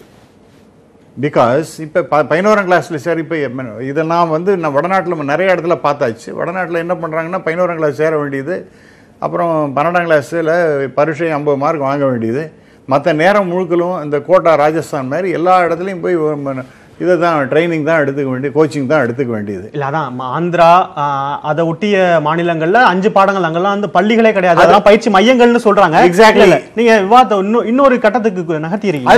அதுல என்ன பாயிண்ட் என்ன சொல்ல வரேன்னா, முன்னாடியாவது இவன் இந்த என்ட்ரன்ஸ் எக்ஸாம்லாம் இருந்த தமிழ்நாடு நடத்தின 2006க்கு முன்னாடி நடத்தின போது ஒரு 2/3 ஆஃப் தி மார்க்ஸ் வந்து இந்த +2வில் எடுத்துப்பாங்க, 1/3 தான் இந்த என்ட்ரன்ஸ் எக்ஸாம் இருந்தது. இப்போ ஒன்றுமே கிடையாது, 50 மார்க் வாங்கி எக்ஸாம் நீங்கள் நீட்டை எழுதலாம். அதற்கு பிறகு என்ன ஆகும் அப்படின்னு கேட்டிங்கன்னா, it is only the need that counts. இது வந்து அநியாயமான ஒரு வேறுபாடாக இருக்கின்றது. இது வந்து நாட் அக்செப்டபிள். அந்த மாதிரி ஒரு சிச்சுவேஷன். திரு பிரின்ஸ், இதை வந்து நீட் சமூக நீதிக்கு எதிரானதுன்ற அந்த கட்டத்தை நகர்ந்து நம்ம மருத்துவ தமிழகத்திலேருந்து அரசு மருத்துவர்கள், அரசு பள்ளியில் படித்த மாணவர்கள் எத்தனை பேர் மருத்துவர்களாக இருக்காங்கன்றதை பார்க்கும்போது புள்ளி விவரங்கள் சொல்றது கடந்த 10 வருஷத்துல ஒரு 380லேருந்து 400 மருத்துவர்கள் உருவாயிருப்பாங்க. ஆனால் இதுவே அதே மாநில பாடத்திட்டத்தை தனியார் பள்ளியில் படித்த மாணவர்களோட எண்ணிக்கை 20,000க்கு மேலே இருக்கும் அப்படின்றத. இப்போ இந்த எண்ணிக்கை இருக்குல்ல, அதாவது அரசு பள்ளியில் படித்த மாணவர்கள் மருத்துவர்களாக மாறக்கூடிய எண்ணிக்கை ரொம்ப ரொம்ப சொற்பமாக இருக்கு. இதை தானே நீட் ரிஃப்ளெக்ட் பண்ணுது. அப்போ நம்ம வரவேற்றோம் அதே பேட்டர்னில் பயணிங்க அப்படின்னும் போது இப்போ எதிர்க்கக்கூடியதற்கான வேறுபாடு என்ன? 2 விஷயம். நீங்கள் கேட்குற கேள்விக்கு வருவதற்கு முன்னாடி நம்ம உச்சநீதிமன்றத்தின் மீது பழி சுமத்துறோம். பாவம், உச்சநீதிமன்றத்தை டிஃபெண்ட் பண்ணுறதுக்கு யாரும் வந்து பப்ளிக் ஏரியானால வரமாட்டாங்க அப்படின்றதுக்காக பழி சுமத்துறோமான்னு தெரியல. பொது வெளியில் எல்லாமே உச்சநீதிமன்றத்தின் மேலே இது பழி போடப்படுது. நான் என்ன கேட்குறேன், திரு நட்டா அவர்கள் தாக்கல் செய்த மசோதாவில் 2016-17க்கு அவர் வந்து விலக்கு கொடுக்குறாரு. அப்படி விலக்கு கொடுக்கும்போது அந்த மசோதாவினுடைய எய்ம்ஸ் அண்ட் அப்ஜெக்டிவ்ஸில் மாநில பாடத்திட்டமும் மத்திய பாடத்திட்டமும் வெவ்வேறானதுன்னு ஒத்துக்கிட்டாரு. அப்படின்னா +1 சேர்ற பையன் தான் +2 அதே பாடத்திட்டத்தில் படிக்க போகிறான். அப்போ அதே 2016-17 வந்த +2 படித்த இந்த காலத்தில் +1 படித்தவன் தான் அடுத்த ஆண்டு அவன் வந்து +2 படிச்சிருக்க போகிறான். அப்போ போன ஆண்டுக்கு நீ விலக்கு கொடுத்தா இந்த ஆண்டுக்கு விலக்கு கொடுக்க வேண்டிய அவசியம் இருக்கேன்ட்டு அன்று நீதிமன்றம் முன்னாடி எந்த வழக்கறிஞாலும் எடுத்து சொன்னாங்களா, எடுத்து சொல்ல வாய்ப்பு இருந்ததா? அந்த வாய்ப்பு கொடுக்காமலே இந்த தீர்ப்பு கொடுக்கப்பட்டதுன்ட்டு மீண்டும் போய் அன்றைய இருந்த தலைமை நீதிபதி கிட்ட யாராவது முறையிட்டாங்களா? எனவே சரியான வாதத்தை சரியாக உச்சநீதிமன்றத்தில் எடுத்து வைக்காமல் மாடர்ன் டென்டல் காலேஜ் கேஸ்ல ஸ்டேட்டுக்கு தான் ரைட் இருக்குன்னு இதே உச்சநீதிமன்றத்துடைய 5 ஜட்ஜ் கொண்ட பெஞ்ச் சொல்லி இருக்குங்க. அதுதான் 254ல இருக்கக்கூடிய லார்ஜஸ்ட் கான்ஸ்டிடியூட்டட் பெஞ்ச் அப்படின்னு சொல்லி இந்த நீதிபதிகள் முன்னாடி யாராவது சொன்னாங்களா? இல்ல இதை கருத்திலே எடுத்துக்கொள்ளாமல் தீர்ப்பு வந்திருக்கு, என்ன இந்த தீர்ப்பை ரிவைஸ் பண்ணுங்கன்னு சொல்லி யாராவது தலைமை நீதிபதி கிட்ட ஓடினாங்களான்னு கேட்டா இது எதுவுமே நடக்கல. எனவே நீதிமன்றத்திடம் சரியாக வாதத்தை வைக்க வாய்ப்பில்லாமலே இந்த தீர்ப்புகளை பற்றி நாம் பேசிட்டு இருக்கோம். ஒன்னு. ரெண்டாவது, ஃபர்ஸ்ட் அமெண்ட்மெண்ட் எதுக்காக வந்தது? கான்ஸ்டிடியூஷன் ஃபர்ஸ்ட் அமெண்ட்மெண்ட் வந்தது எதுக்காகனா உச்சநீதிமன்றம் ரிசர்வேஷனை ரத்து செய்கிறது. உச்சநீதிமன்றம் ரிசர்வேஷனை ரத்து செய்ததனால் 15(4) கொண்டு வரார் பண்டிட் ஜவஹர்லால் நேரு. அதாவது ஆர்டிகல் 14 காட்டி ஃபண்டமெண்டல் ரைட்னு சொல்லி அவங்க வந்து இடஒதுக்கீட்டை ரத்து பண்ணிட்டாங்க. எனவே நீதிமன்றத்தினுடைய தீர்ப்பு என்பது மக்களுடைய முன்னேற்றத்திற்கு தடையாக இருக்கிறது என்று அரசு நினைத்தால் பாராளுமன்றத்தின் முன்னாடி சரியாக செய்ய முடியும் என்பதுதான் இடஒதுக்கீட்டை காப்பாற்றுவதற்காக கொண்டு வந்தப்பட்ட அந்த முதல் அமெண்ட்மெண்ட். தந்தை பெரியாருடைய இடைவிடாத போராட்டத்துடைய பலனாக அந்த இடஒதுக்கீடு உறுதி செய்யப்பட்டது நாடாளுமன்றம். இப்ப இந்த நீட் விஷயத்துல தமிழ்நாடு கவர்மெண்ட் அந்த தமிழ்நாடு அரசும் சரி இந்திய அரசும் சரி உச்சநீதிமன்றத்தின் மீது பழி போடக்கூடாதுன்னு சொல்றேன். உச்சநீதிமன்றம் தவறு செய்திருக்கு அல்லது உச்சநீதிமன்றம் சரியா புரிந்து கொள்ளல, உச்சநீதிமன்றம் சொல்லிட்டாங்கன்னு சொன்னா அது தவறு. அதுல சில விஷயங்கள் செய்ய வேண்டியது இருக்கு, நாடாளுமன்றத்தின் மூலமா நீ சரி செய்ய வேண்டியதானே. அதுக்கு முன்னுதாரணம் இருக்கிறது. ஃபர்ஸ்ட் அமெண்ட்மென்ட் அதுக்கு தான் வந்துச்சு. உச்சநீதிமன்றம் சொன்னதுக்கு அப்புறம், உச்சநீதிமன்றம் இடஒதுக்கீட்டை ரத்து பண்ணதுக்கு அப்புறம் இடஒதுக்கீட்டை நியாயப்படுத்துவதற்கு, இடஒதுக்கீட்டை நடைமுறைப்படுத்துவதற்கு நாடாளுமன்றம் அரசியலமைப்பு சட்டத்தை திருத்தி இருக்கிறது. 15(5)(4) கொண்டு வந்திருக்கு. அப்ப 15(4) கொண்டு வந்ததை போல நீங்க உச்சநீதிமன்றம் தான் சொல்லிச்சின்னு சொன்னா உச்சநீதிமன்றத்தின் மீது பழி போடுவதற்கு பதிலாக அதை சரி செய்வதற்கான முயற்சி நீங்கள் செய்திருக்கலாம். அதை மத்திய அரசும் செய்யவில்லை. மத்திய அரசு செய்ய வேண்டும் என்று மாநில அரசு கேட்கவில்லை. மாநில அரசும் உச்சநீதிமன்றத்திடம் சரியாக அணுகவில்லை என்பதுதான். இன்னொரு விஷயம் என்னன்னா, இதே உச்சநீதிமன்றம் குடியரசுத் தலைவரோ ஆளுநரோ ஒரு மர்சி பெட்டிஷன் வந்தா இன்டெஃபினிட்டா வைக்க முடியாதுன்னு தீர்ப்புக்கு சொல்லி இருக்கு. அப்படி இன்டெஃபினிட்டா வச்சா யாரோட ரைட் பறிக்கப்படுதுன்னு சொல்லி இருக்கு. எனவே ஒரு கால அளவுக்குள்ள ஒரு முடிவை சொல்லுங்கன்னு சொல்லி இருக்கு. அந்த முடிவு அப்படியே இதுக்கு பொருந்தாதா? ஏன் அதுக்கு சொன்னதுக்கு பொருந்தாதா என்று ஹோம் மினிஸ்ட்ரி வந்து பிரசிடென்ட் கிட்ட அனுப்ப சொல்லி உத்தரவிடுங்க. ஏன் மாநில அரசு வந்து நீதிமன்றத்தில் வழக்கு போட்டிருக்க கூடாது? ஜஸ்டிஸ் எம்.எம். பூச்சி தலைமையில் மத்திய மாநில அரசு உறவுகளை பற்றி சொல்லும் பொழுது 6 மாதத்திற்குள் குடியரசுத் தலைவர் தன் பதிலை சொல்லணும்னு சொல்லியிருக்க. அதை செல்வி ஜெயலலிதா அவர்கள் வலியுறுத்தினார்களே, அதை ஏன் இந்த அரசு வந்து வலியுறுத்தல? எனவே இது வெறும் உச்சநீதிமன்ற விஷயம் அல்ல. மத்திய மாநில அரசுகள் இதற்கு பொறுப்பேற்க வேண்டிய அவசியம் இருக்கிறது. இரண்டாவது, நீங்க கேட்ட நேரடியான அந்த கேள்விக்கு வரும் பொழுது, தமிழ்நாடு அரசு பிற்படுத்தப்பட்டோர் நலத்துறை, தமிழ்நாடு அரசுடைய ஆதி திராவிடர் நலத்துறை மாவட்டத்தில் இருக்கக்கூடிய 10 மாணவர்களை தேர்ந்தெடுத்து தனியார் பள்ளியில 76,000 ரூபாய் கட்டி செலவு பண்ணியிருக்கான், சேர்த்திருக்கிறாங்க.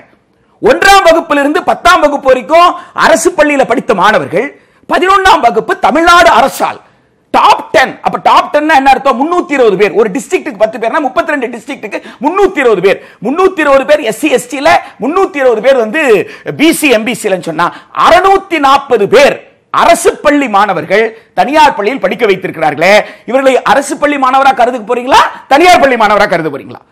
எனவே தனியார் பள்ளியில பயின்று இருந்தாலும் ஒன்று அரசே சேர்த்ததாக இருக்கலாம், அல்லது யாரோ ஒருவர் அந்த குழந்தைக்கு உதவி செய்து கூட சேர்த்திருக்கலாம். எனவே அந்த மாணவருடைய சோசியோ எகனாமிக் பேக்ரவுண்ட் தான் நீங்க பார்க்கணும். இந்த பள்ளியா அந்த பள்ளியா என்ற பிரச்சனை அல்ல. ஒரு மாணவருடைய சமூக பின்தங்கள், கல்வி பின்தங்கள் அடிப்படையில் இருந்த மாணவர்கள் மேலு வந்திருக்காங்களா இல்லையா? அப்படிப்பட்ட மாணவர்கள் மேலுக்கு வரவிடாத ஒரு தடையாக இந்த போட்டித் தேர்வு இருக்கிறது என்பதை நாம் உணர்ந்து கொள்ள வேண்டும். திரு நெடுஞ்செழியன், நம்ம மருத்துவ மாணவர் சேர்க்கைக்கான தரவரிசை பட்டியலில் இந்த டாப் 10ல பல மாணவர்கள் தமிழ்நாட்டை விட்டுட்டு வெளியில போய் படிச்சவங்க, குறிப்பா முதல் இடத்தை படிச்ச மாணவி வந்து கேரளாவில் படிச்சிருக்காங்க. இல்லை வந்து அவங்க வந்து அவங்களுடைய படிப்பை நம்ம குறை சொல்லலை, 1200க்கு 1100 எடுத்திருக்காங்க. அது அவங்களுக்கு கடுமையான உழைப்பு தான், அதில் எந்த மாற்று கருத்தும் இல்லை. இந்த டாப்பர்ஸ்லாம் வெளி மாநிலத்தில் போய் படிக்கும்பொழுது இயல்பா இங்க இருக்கக்கூடிய மாணவர்களுக்கு தமிழ்நாட்டை விட்டு வெளியில போய் படிச்சாதான் இந்த நீட் மாதிரியான தேர்வுகளில் தேர முடியும் அப்படின்ற ஒரு எண்ணம் உருவாயிராதா? இவங்க தானே முன்மாதிரியா இருக்காங்க. இல்லை இப்போ நீட்டே பார்த்தீங்கன்னா ஸ்கூலே படிக்க வேண்டாம், நீங்கள் NIOS வழியாக 2 வருஷம் வெளியே படிச்சுட்டு இப்போ நம்ம ஆர்கியூ பண்ணோம், கோச்சிங்க்கு மட்டும் நீங்கள் போனால் போதும் அப்படிங்கிற மாதிரி தான் இப்போ வந்து அவங்க என்கரேஜ் பண்ணுறாங்க. ஏன்னா அப்படின்னா ஸ்கூல் எஜுகேஷனோட ஃபவுண்டேஷனே காலி பண்ணுறாங்க.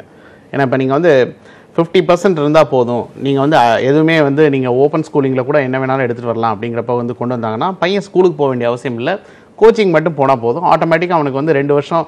இதில் என்னென்னா ஒரு பேலன்ஸ்டு சொசைட்டியை, பேலன்ஸ்டு பீப்புளை வந்து நம்ம கொண்டு வரல. என்ன ரீசன் அப்படின்னா, ஒருத்தன் போய் சார் சொன்ன மாதிரி ஒரு அரசு பள்ளியில் கவர்மெண்ட் ஸ்கூலில் போய் டெய்லி போய் படிக்கிறான், அந்த பையன் நல்ல மதிப்பெண்கள் வாங்குறான். பட் ஒருத்தன் வந்து ஸ்கூலுக்கே போக மாட்டேங்கிறான், 2 வருஷம் கோச்சிங் படிக்கிறான், ஓப்பன் ஸ்கூலிங்கில் பாஸ் பண்ணி வரான், இவனையும் ஒரே ஸ்கேலில் வச்சு பார்க்கலாங்கிறது தப்பு. அப்போ ஸ்கூலுக்கு போகாமல் நீங்கள் ஓப்பன் ஸ்கூலிங்கில் போனாலும் நாங்கள் வந்து பண்ணி தருவோம் அப்படிங்கிறது அந்த ஒரு ரூலே வந்து இதில் வந்து தப்பு. ரெண்டாவது வந்து இதில் வந்து பார்த்தோம் அப்படின்னா, இந்த மாநிலத்தை தாண்டி போகிறாங்க, இது போட்டி போகிறாங்கன்னா, இப்போ நீங்கள் CBSE ஸ்கூல் தமிழ்நாட்டில் ரொம்ப டாப்பாக இருக்குன்னா அப்படி கிடையாது. ஏன்னா இப்போ இந்த வருஷம் வந்து பார்த்தீங்கன்னா ஒரு 600 to 700 மார்க் வாங்கின குரூப்பில் வந்து இப்போ நீங்கள் டோட்டலாக வந்து ஸ்டூடெண்ட்ஸ் எடுத்துக்கிட்டோம் அப்படின்னா, சென்ற ஆண்டு வந்து 8 பேர் இருந்தாங்க, இந்த வட்டம் 6 பேர் தான் இருக்காங்க. அண்ட் அதே மாதிரி வந்து ஜென்ரல் கேட்டகரியில் டோட்டலாக வந்து பார்த்தோன்னா 22 பேர் இந்த இடத்துல இப்போ 20 பேர் தான் இருக்காங்க. அதே மாதிரி 550லேருந்து 600க்குள்ளே வந்து பார்த்தீங்கன்னா 57 பேர் 58 பேர் அப்படியே மேட்ச் ஆகுது.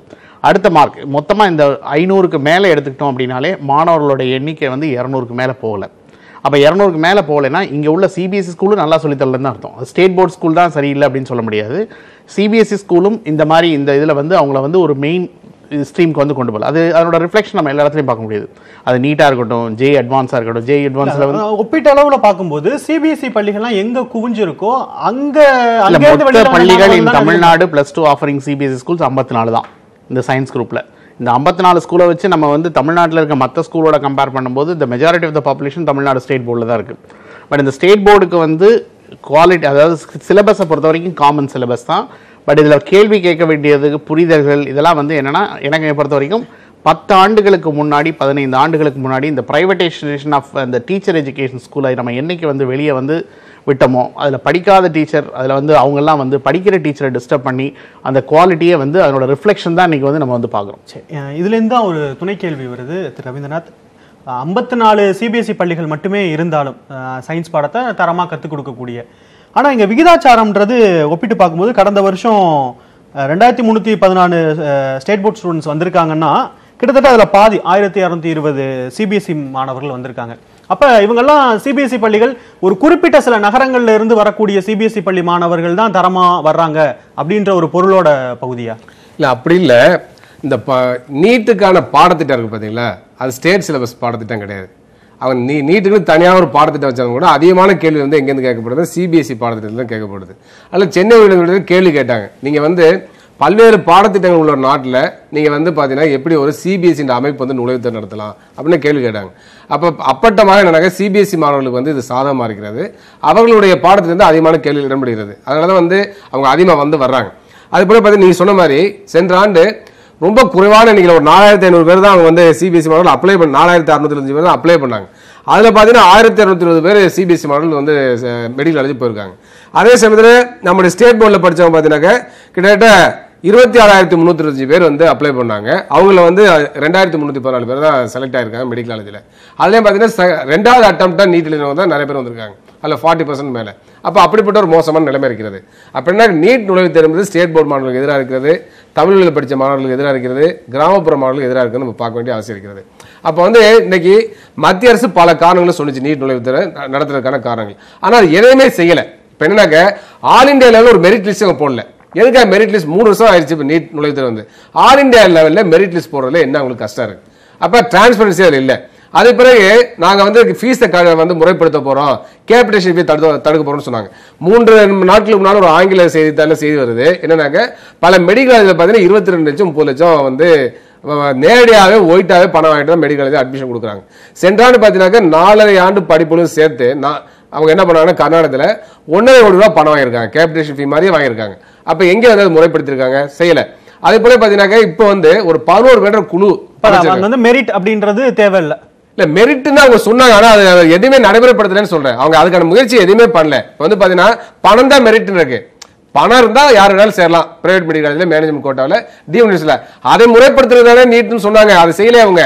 இப்போ வந்து யூஜிசி மூலமாக இந்த ஃபீஸை கட்டுப்படுத்தணும்னு சொல்லிட்டு நீதிமன்றம் தலையிட்டு 11 பேர் கொண்டு குழுவை போட்டிருக்கு. இதுவரை இந்த நடவடிக்கை எடுக்கல. ஏன் வந்து 3 ஆண்டுல இந்த அரசாங்கம் வந்து 3 ஆண்டு இல்லை இந்த டீமினேஷன் வந்த பிறகு ஏன் அதுக்கான ஃபீஸ் அவங்க கட்டுப்படுத்தல, ஏன் நடவடிக்கை எடுக்கல கேள்வி வருது. அப்ப இனிமேயாச்சும் அந்த ஃபீஸை வந்து முறைப்படுத்துவாங்களா, நிர்ணயிப்பாங்களா கேள்வி வருது. அதுக்கப்புறம் ஒரு பக்கம் பார்த்தீங்கன்னாக்க நாங்கள் வந்து ஃபீஸை கட்டுப்படுத்துவோம் முறைப்படுத்துவோம் சொல்லிட்டு தேசிய மருத்துவ ஆணையம் கொண்டு வர்றாங்க மெடிக்கல் யூனிவர்சிட்டியில் ஒழிச்சிட்டு. அதில் என்ன சொல்றாங்க, வெறும் 40% சீட்டுக்கு தான் வந்து ஃபீஸை ஃபிக்ஸ் பண்ண சொன்னாங்க. அதுக்கப்புறம் கார்பரேட் நிறுவனங்கள் லாப நோக்கத்தோடு மெடிக்கல் காலேஜ் ஆரம்பிக்கலாம்னு சொல்லி என்சிஏல திருத்தம் கொண்டு வந்துட்டாங்க. அப்ப அப்பட்டமாக மருத்துவக் கல்வியை வந்து கார்பரேட் மயமாகிட்டு தனியார் மயமாகிட்டு அந்தந்த நிறுவனங்களே ஃபீஸை ஃபிக்ஸ் பண்ணலாம்னு சொல்லிட்டு நாங்கள் ஃபீஸை கட்டுப்படுத்த போறோம் முறைப்படுத்தணும் சொன்னா இது ஏமாற்று வேலை. இது என்னன்னாக்கா அப்பட்டமாக நீட் நுழைவுத் தேர்வு மூலமாக இந்த நுழைவுத் தேர்வு மிகப்பெரிய வியாபாரம் மாத்துறது. அதுக்காக நீங்க ஏற்கனவே கேட்ட பாயிண்ட்டுக்கு வர தேசிய தேர்வு முகமை ஒரு அமைப்பு உருவாக்கி இருக்காங்க. அதுக்கு 25 கோடி ரூபாய் வரை செலவு பண்ணிருக்காங்க. அந்த முகமை மத்திய அரசு அமைக்குது. அந்த முகமை மூலமா பார்த்தீங்கன்னா அமெரிக்க கம்பெனி நுழைவுத் தேர்வு நடத்துவாங்க. நாளடைவில் பார்த்தீங்கன்னா இந்தியாவை சேர்ந்த பெரிய கம்பெனி நடத்தும். அவங்களே கோச்சிங் சென்டர் நடத்துவாங்க, அவங்களே ஸ்டடி மெட்டீரியல் கொடுப்பாங்க. அப்ப இன்னைக்கு பாத்தீங்கன்னாக்க தேர்வுலயே மிகப்பெரிய 25,000 கோடி ரூபாய் வர்த்தகன்றது 2 மடங்காகும், இல்ல 3 மடங்காகலாம். 25,000 கோடி ரூபாய் அந்த போட்டித் தேர்வு நடத்தக்கூடிய அந்த மையங்கள் இருக்கு, அதாவது கோச்சிங் சென்டர்ஸ் அது கிடைக்கும். தேர்வு நடத்தக்கூடிய மையம் இருக்கு பார்த்தீங்கன்னா அது கோடிக்கணக்கான ரூபாய் கிடைக்கும். அப்ப ஒட்டுமொத்தமா தேர்வுல வியாபாரம் பார்க்கறது சாதாரண மக்களுடைய கல்வியை பத்தி கவலைப்படல. அந்த அடிப்படையில் நடைமுறைப்படுத்திருக்காங்க. என்னுடைய திரு ராமசுப்ரமணியன், ரவீந்திரநாத் சார் சொல்ற பொருள் படி பார்த்தா மெரிட்ன்றது மார்க்ல இல்ல பணத்துல மெரிட் அப்படின்றது. இங்கேயும் கல்வி கட்டணத்தை தனியார் நிகர்நிலை பல்கலைக்கழகங்களுக்கு கல்வி கட்டணத்தை முறைப்படுத்த வேண்டிய, இல்லை அவங்களை கண்காணிக்க வேண்டிய, இல்லை அவங்கள ஒரு கவுன்சிலிங் ப்ராசஸ்ல கொண்டு வர வேண்டிய பொறுப்பு சென்ட்ரல் கவர்மெண்ட் தான் இருக்கு. ஏன் அதுல அவங்க பெரிய அளவுல ஒரு தீவிரத்தை காட்டாம இருக்காங்க? தேர்வை நடைமுறைப்படுத்துறதுல ஒரு பெரிய தீவிரம் இருக்கு, ஆனா தேர்வுக்கு பிந்தைய நடைமுறைன்னு ஒண்ணு இருக்குல்ல, அதுல ஏன் ஆர்வம்? இதுதான் சார் ஒரு பாரடாக்ஸ். என்னன்னா private colleges, private universities, deemed யூனிவர்சிட்டிஸ்லாம் இருக்கு பாருங்க, அவங்க வந்து ஐ மீன் இப்போ இன்றைக்கி இந்த நீட்டை சொல்கிறதே அந்த காலேஜஸ் யூனிவர்சிட்டிஸ்லாம் ரொம்ப எக்ஸ்ப்ளாய்ட் பண்ணுறாங்க, நிறைய பணத்தை வாங்கி விடுறாங்க, யாரை வேணாலும் அட்மிட் பண்ணிடுறாங்கன்னு. இப்போயும் அதான் நடக்கிறது. இன்னும் அதுலேருந்து இன்னும் சரி பண்ணிட்டாங்க அப்படிங்கிற மாதிரி பேசுறதெல்லாம் வெறும் அபத்தம். ஏன்னா இன்னைக்கு 119 மார்க் வாங்கி நெறிப்படுத்துறது யார்? அவங்கள யாரை? தனியார் நிகர்நிலை பல்கலைக்கழகம். இது government has to do it. அதாவது சென்ட்ரல் கவர்மெண்ட் தான் பண்ணி ஆகணும். ஸ்டேட் கவர்மெண்ட்டுக்கு அந்த அத்தாரிட்டி இருக்கிறது எனக்கு தெரியல. சென்ட்ரல் கவர்மெண்ட் தான் இதை பண்ணி ஆகணும். ஆனால் அவங்க சொன்ன இந்த ஆர்கியூமெண்ட் இருக்குது பாருங்கள், ப்ரைவேட்டு எல்லாம் அவங்கெல்லாம் யாரை வேணால் சேர்த்துக்கிறாங்க, ஒரு உதவாக்கரைகளெல்லாம் கொண்டு டாக்டர் ஆக்கி விட்டுறாங்க அப்படிங்கிற மாதிரிலாம் முதல்ல சொன்னாங்க. வெறும் பாஸ் பண்ணியாச்சுன்னா அவனுக்கு பணம் கொடுத்தா அவன் சேர்ந்துருவான். இப்போ என்னன்னா 96 மார்க்கு அல்லது 119 மார்க் ஏதோ ஒன்று வாங்கியாச்சுன்னா ஹீ இஸ் அஷ்யூர்ட். அது பணத்தை கொண்டு போய் அவங்களுக்கு கட்டியாச்சுன்னா 1 கோடியோ 1.5 கோடியோ என்ன இருக்கோ. இப்போ இன்றைக்கி அவர் சொன்ன மாதிரி அஃபிஷியலாக கோர்ட் ஹஸ் செட் 23-24 லட்சம் பர் இயருக்கு வாங்கிக்கலான்னு. அப்போ நடந்தது தானே இப்போ நடக்கிறது. ஒன்றும் வித்தியாசமே கிடையாது. ஸோ இந்த எக்ஸ்ப்ளாய்டேஷன் இது ஓடின்னு இருக்கு. ப்ரைவேட் பீப்புள் அவங்க இஷ்டத்துக்கு பணத்தை பண்ணிட்டு தான் இருக்காங்க. அப்போ the very purpose of this NEET so called அதுதான் சொன்னாங்களே, அதெல்லாம் வெறும் போகஸ்ங்கிறது இப்போ it has been proved right. ஆக இந்த சிஸ்டத்தில் இப்படியே தான் கண்டினியூ ஆகும். It is going to be perpetuated unless the government does something differently. இந்த இதான் ஃபீஸ் எல்லாம் ஒழுங்குபடுத்துகிறேன் அப்படின்னு சொன்னால் உண்டு, இல்லைன்னா இதுவே தான் கண்டினியூ ஆக போகிறது. இதில் ஒன்றும் மாறுதலே இருக்க போகிறதில்ல. அப்போ 119 மார்க்கோ 96 மார்க்கோ வாங்கிவிட்டு பணத்தை இருந்ததுன்னா ஒரு மூட்டையை கொண்டு போய் கொடுத்தான்னா அவனுக்கு சீட்டு கிடைக்க போகிறது. இப்படி தான் இருக்க போகிறது. சரி, இதில் பணம் அப்படின்ற விஷயத்தை கடந்து இதை மாணவர்களுக்கு இடையிலான ஒரு போட்டியை நம்ம மாற்றிட்டோமோ அப்படின்ற ஒரு கேள்வி, சந்தேகம் இருக்குது. அரசு பள்ளியில் படித்த மாணவர்கள், தனியார் பள்ளியில் படித்த மாணவர்கள், தனியார் பள்ளியில் ஸ்டேட் போர்டில் படித்த மாணவர்கள், அடுத்து சிபிஎஸ்சி மாணவர்கள், 3 அடுக்கா மாணவர்களை பிரித்து அவங்களுக்கு இடையிலான ஒரு போட்டி மாதிரியே இந்த நீட் தேர்வுன்றது மாற்றிருச்சா? கண்டிப்பாக. சந்தையிடம் ஒரு பொருளை நீங்கள் கொடுத்து விட்டால் அங்கே போட்டியை தவிர வேறு எதையும் நீங்கள் பார்க்க முடியாது. எனவே கல்வி கூடங்களில் சந்தை கூடாது அப்படின்றது தான் உலக வர்த்தக அமைப்பை எதிர்த்து அமெரிக்காவில் இருக்கக்கூடிய கல்வியாளர்களும் மாணவர்களும் போராட்டத்தில் இறங்கினாங்க. ஐரோப்பாவிலும் போராட்டத்தை எடுத்தாங்க. நீங்க உலக வர்த்தக அமைப்பின் கீழ் சேவையில் வர்த்தகத்திற்கான பொது ஒப்பந்தத்தின் கீழ் சந்தையை திறந்து விடுவதற்கான ஒரு முன்னேற்பாடு தான் இந்த நீட் போன்ற தேர்வுகள். இங்க நீ சக மாணவனை மாணவனாக பார்க்காத, உன்னுடைய நண்பனாக, உன் தோழனாக, உன்னுடைய சகோதரனாக, சகோதரியாக பார்ப்பதற்கு பதிலாக போட்டியாளனாக பாரு. நீயா அவனா? அப்ப யார் அதிகமாக போட்டியில வெற்றி பெறீங்களோ அவங்க தான் வெற்றி பெற்றவர்களாக அறிவிக்கப்படும். ஒரு பாயிண்ட்ல ஒருத்தர் பின்னடைத்தா கூட அவங்க தோல்வி என்கின்ற அந்த வெற்றி தோல்வி என்று முத்திரை குட்டுவது குழந்தை பருவத்திற்கு நியாயமா? 18 வயதுக்குட்பட்டவர்கள் குழந்தைங்க, அவங்க கிட்ட போயிட்டு வெற்றி தோல்வி என்ற பேச்சே ஒரு நியாயமற்ற பேச்சு. போட்டி என்று ஒரு சொல்லை நீங்கள் பயன்படுத்தினாலே நிச்சயமா ஒருத்தர் வெற்றி பெறுவார், ஒருத்தர் தோல்வி அடைவார். இது ஒரு குழந்தை பருவத்திற்கோ, ஒரு ஆரோக்கியமான எதிர்காலத்திற்கோ, ஒரு நல்ல சமூக மேம்பாட்டிற்கோ இது நிச்சயமாக உதவ போறதில்லை. எல்லாவற்றுக்கும் மேல இங்க ஒரு மிகப்பெரிய துரோகம் நடந்திருக்க, அதை பற்றி நாம் பேசவே இல்லையே. ஒரு நாடாளுமன்றத்தினுடைய ஒரு உறுப்பினர், ராஜ்யசபாவுடைய ஒரு உறுப்பினர், மேலவையினுடைய ஒரு உறுப்பினர், இந்திய கம்யூனிஸ்ட் கட்சி மார்க்சிஸ்டினுடைய ஒரு மத்திய குழு உறுப்பினர், ஒரு தலைவர், ஒரு கட்சியினுடைய தலைவர் உயர் நீதிமன்றத்தில் வழக்கு போடுகிறார். அந்த வழக்கில் ஒரு 49 கேள்விகள் கிட்ட தவறாக இருக்கிறது அப்படின்னு சொல்றாங்க. கேள்வியில தவறே இல்லை என்று சிபிஎஸ்இ மறுக்கவே இல்லை. ஒரு கேள்வியில தவறே இல்லை என்று மறுக்க முடியாத சிபிஎஸ்இ, அப்ப கேள்வி இருக்கிறது, இதுக்கு என்ன பதில் சொல்ல போற அப்படின்ற கேள்வி இருக்கின்ற போது எப்படி இந்த தரவரிசையல் பட்டியலை வெளியிட்டாங்க? இதனால் பாதிக்கப்படக்கூடியவர்கள் தமிழ் வழியில் பயின்ற மாணவர்கள், தமிழில் எழுதிய மாணவர்கள். தமிழில் எழுதிய மாணவர்களுக்கு ஒரு தவறு நடந்திருக்கு, ஒரு அநீதி நடந்திருக்கு, நீதிமன்றம் தலையிட வேண்டும் என்று வழக்கு நிலுவையில் இருக்கு. இவர்கள் நீதிமன்றத்தை மதிக்கிறதா சொல்றாங்களே, வழக்கு நீதிமன்றத்தில் இருப்பதனால் நீதிமன்ற தீர்ப்பு வரும் வரை நான் தரவரிசை பட்டியலை வெளியிட முடியாதுன்னு சொல்ல வேண்டியதானே? அதுதானே தமிழ் மாணவர்களை காப்பதற்கு எடுக்கக்கூடிய நடவடிக்கையா இருக்க முடியும். அதை ஏன் செய்யல? நீதிமன்றம் நான் இது கொடுக்கிறதான் கேக்குது, தடை கொடுக்கவான்னு கேக்குது. அப்ப சிபிஎஸ்இ சார்பாக, மத்திய அரசு சார்பாக வந்த வழக்கறிஞர் என்ன சொல்றாரு? நாங்க தரவரிசை பட்டியலை வெளியிடல, எனவே நீங்க தடை கொடுக்காதீங்கன்னு சொல்றாங்க. தமிழ்நாடு அரசு தரவரிசை பட்டியல் வெளியிட்டுருச்சே, இப்ப என்ன சொல்ல போறாங்க? இப்ப அந்த 49 கேள்வி தப்பு என்பது ஊர்ஜிதமானால் யார் பாதிக்கப்பட போறது? சரி, இது வேற விதமாகவும் பார்க்கலாம். இந்த நடைமுறை நீங்க சொல்லக்கூடிய இந்த 49 வினாக்கள் தப்புன்ற பகுதியை நான் இன்னும் அதை விரிவுபடுத்த விரும்புறேன். கடந்த வருடம் 10 மொழிகளில் 10 விதமான வினாத்தாள், அது ஒரு சர்ச்சை. அதே போல வெவ்வேறு மாநிலங்களில் தமிழ்நாட்டிலேருந்து போய் எழுதினாங்க. இதெல்லாம் இந்த விவகாரத்தில் நீதிமன்றம் சொன்ன தீர்ப்பு அடுத்த முறை இந்த தவறு நடக்காமல் பார்த்துக்கின்ற ஒரு பொதுவான பதில். இந்த 2 விவகாரங்களையும் நம்ம பொருத்தி பார்க்க முடியும். அப்படிப்பட்ட ஒரு கண்டிப்பு இன்மை மிக தீவிரமா இல்லை நீங்க தேர்வை ரத்து பண்ணுங்க, ஒரு கடினமான நடவடிக்கையை உச்சநீதிமன்றம் எடுக்காதன் விளைவுதான் இப்ப இங்க மாநில அளவில் நடக்கக்கூடிய ஒரு பிரச்சனை நிக்குதோ அப்படின்ற சந்தேகம் எழுது. இதை எப்படி பாக்குறீங்க? அதாவது நீதிமன்றங்கள் 8 நிலையை கடைபிடிக்குது. பிரின்ஸ் ஒரு பாயிண்ட் சொன்னார். இந்த வருஷம் 49 கேள்வி வினாக்கள்ல மொழியாக்கத்துல பிரச்சனை இருக்கு. அது இடைக்காலத்தோட கொடுக்கணும் நீதிமன்றம் கேட்குது. தமிழக அரசு தரவரிசை பட்டியலில் வெளியிட்டு தவறு. அதுக்கடுத்து சென்றாண்டு வினாக்களே வேற. அவ்வாறு மதுரை நீதிமன்றம் என்ன சொல்லிச்சு? ரிசல்ட்டை வெளியிடக்கூடாதுன்னு சொல்லிச்சு. உச்ச நீதிமன்றம் எதை பத்தியுமே கவலைப்படல, முடிவுகளை வெளியிடலாம்னு சொல்லிட்டாங்க. நீட்டு சம்பந்தமான எந்த வழக்கில் வந்தாலும் எந்த மாநில நீதிமன்றம் விசாரிக்க கூடாது, எல்லாத்தையும் ஏன்டா அனுப்புங்கன்னு சொன்னாங்க. இது உச்ச நீதிமன்றம் ஏதேச்ச போக்கு. இதே 2015 பாத்தீங்கன்னா இதே ஆல் இந்தியா ப்ரீ மெடிக்கல் டெஸ்ட்ல மிகப்பெரிய அளவுக்கு பல இடங்கள்ல வினாக்கள் முன்கூட்டியே வெளியாயிடுச்சு. அதனால என்ன பண்ணாங்க, 5 லட்சம் பேர் இந்த தேர்வை ரத்து பண்ணிட்டாங்க. ரத்து பண்ணி திரும்ப மீண்டும் ஒரு தேர்வு நடத்தப்பட்டது. அப்ப நான் என்ன கேட்கிறேன், 2015 ஒரு நீதி, 2017 ஒரு நீதியா? 2017 வெவ்வேறு வினாத்தாள், அதை வச்சுட்டு வெவ்வேறு எல்லா ஸ்டேட்டும் சேர்த்து ஒரே ரேங்க் லிஸ்ட் மாணவர் சேர்க்கைன்னு சொன்னாங்க. அது மிகப்பெரிய அநியாயம் இல்லையா? அப்ப அதை உச்சநீதிமன்றம் எப்படி தவறா பார்த்துச்சு? அப்ப 2015 ஒரு தேர்வை ரத்து பண்ணி 5 லட்சம் பேர் தேர்வு வைக்கிறாங்க.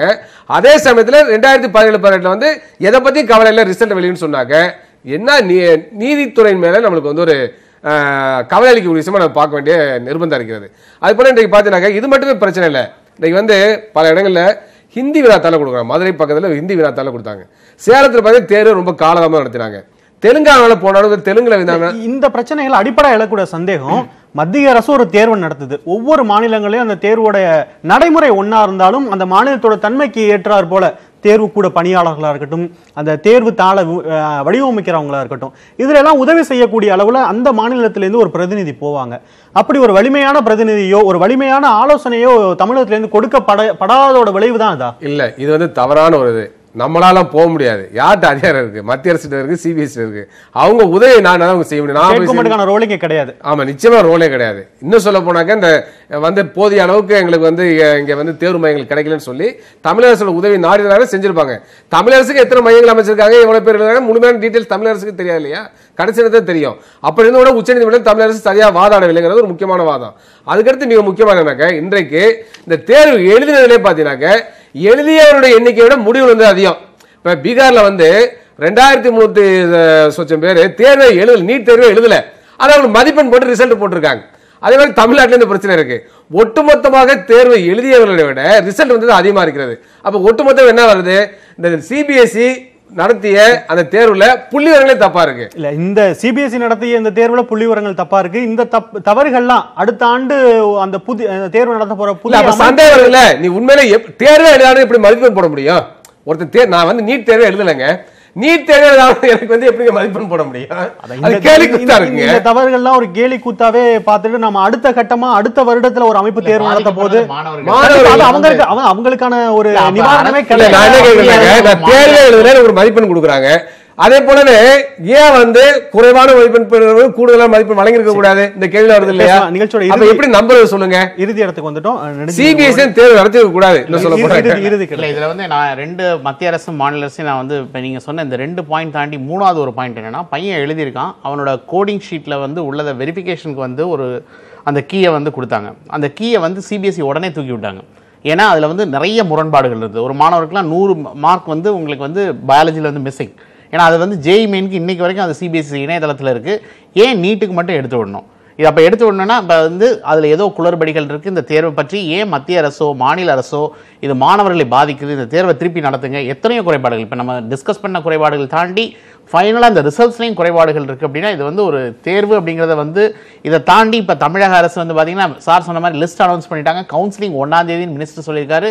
இன்றைக்கு வரைக்கும் எந்த வெப்சைட்லையும் அப்டேட் பண்ணல. இது என்ன பண்ண போகிறாங்க, இல்லை அவங்க அடுத்த கோர்ட் ஆர்டர் இருக்கா, இல்லை வேறு ஏதாவது ஆர்டருக்கு வெயிட் பண்ணுறாங்களா அப்படிங்கிறது. ஏன்னா மாணவர்கள் வந்து இப்போ நீங்கள் 1ஆம் தேதி வரணும்னா அவன் டிக்கெட் புக் பண்ணணும், சென்னைக்கு தான் வரணும் அப்படிங்கிறப்ப வந்து அதுலேயும் வந்து நம்மளோட தமிழக அரசு வந்து ஒரு மெத்தனை போக்கோடு இருக்கும்போது இது மாணவர்களை வெகுவாக பாதிக்கிறது. இது வந்து ஒரு அரசு இந்த மாதிரி செயல்படுமா அப்படிங்கிறது ஒரு விண்ணப்பம். ஒரு இறுதி கருத்தை தீக்கிரங்காய் போட்ட கேஸை தமிழக அரசு போட்டிருக்கணுங்க. சரி, இல்லை இதுவே உங்களோட நிறைவு கருத்தாக எடுத்துக்கிறேன் திரு ராமசுப்ரமணியன். இது உங்களோட நிறைவு கருத்தோட ஒரு கூடுதலான ஒரு கேள்வி. இவ்வளவு நேரம் நம்ம பேசின இந்த பிரச்சனைகள் எல்லாம் தமிழகத்தில் மட்டும்தான் பிரதானமா இருக்கு அப்படின்ற மாதிரி பாக்குறீங்களா? பிரதானமா கூடுதலா இருக்கு அப்படின்ற மாதிரி பாக்குறீங்களா? இது தமிழ்நாட்டில் தான் இந்த குரல் கொஞ்சம் அதிகமாக ஒலிக்கிற, கொஞ்சம் இல்லை மிகப்பெரிய அளவிற்கு ஒலிக்கின்றது. இது நியாயமும் கூட. பிகாஸ் மற்ற இடங்கள்லாம் நீங்கள் இப்போ சொல்லலைன்னா ஏதோ அங்கங்கே பேசுகிறாங்க, அப்படியே விட்டுடுறாங்க. ப்ராபப்ளி அங்கெல்லாம் மோஸ்ட் ஆஃப் த பிளேசஸ் இந்த சிபிஎஸ்சி நீங்கள் போனீங்கன்னா நார்த் ஈஸ்ட் அந்த மாதிரி பக்கம்லாம் போனால் உங்களுக்கு சிபிஎஸ்சி பேட்டர்னில் தான் இருக்குது. அதனால் நான் சில பேர்ட்டு அங்கே கேட்டேன், ஏன் இப்படி இருக்குன்னா நான் எங்களுக்கு சிபிஎஸ்சி அப்படின்றாங்க. சிபிஎஸ்சிக்கு இதுக்கு ஒன்றும் சம்மந்தமே கிடையாது. அவங்களால பெரிய பெர்ஃபார்மன்ஸ் அப்படிங்கிறதுக்காக இல்லை, இந்த நீட்டுக்காகவே தயார் பண்ணி கொண்டு இருக்கின்றார்களே, இதுக்கு மிகப்பெரிய எதிர்ப்பு தமிழ்நாட்டில் வந்து கொண்டிருக்கின்றது. ஏன்னா எவ்வளோ பேரால் அதை பண்ண முடியும்? இப்போ சாதாரண இன்ஸ்டியூஷனில் பண்ணால் கூட அவனால் பாஸ் பண்ண முடியாது. அதுக்குன்னு ஒரு பெரிய ஸ்பெஷலைஸ்டு இன்ஸ்டியூஷன் வச்சுட்டுருக்காங்க. அது மூலமாக போனால் தான் வெற்றி பெற முடியும். அப்படின்னா இது டெஃபினட்டாக ஒரு தலைமை சரியில்லை. இந்த டிஃப்ரென்ஸ் ஆஃப் இந்த போர்ட்ஸ் வேறு இருக்குது, இந்த மாதிரி ஒரு இன்ஸ்டிடியூஷன்ஸும் இருக்குது. இதெல்லாம் நமக்கு பெரிய இடைஞ்சல் இறங்கி தமிழ்நாட்டில் தான் அதனுடைய தாக்கம் அதிகமாக. அரசு பள்ளி மாணவர்கள் தனி இடஒதுக்கீடு எம்சிஏல கொண்டு வரணும்.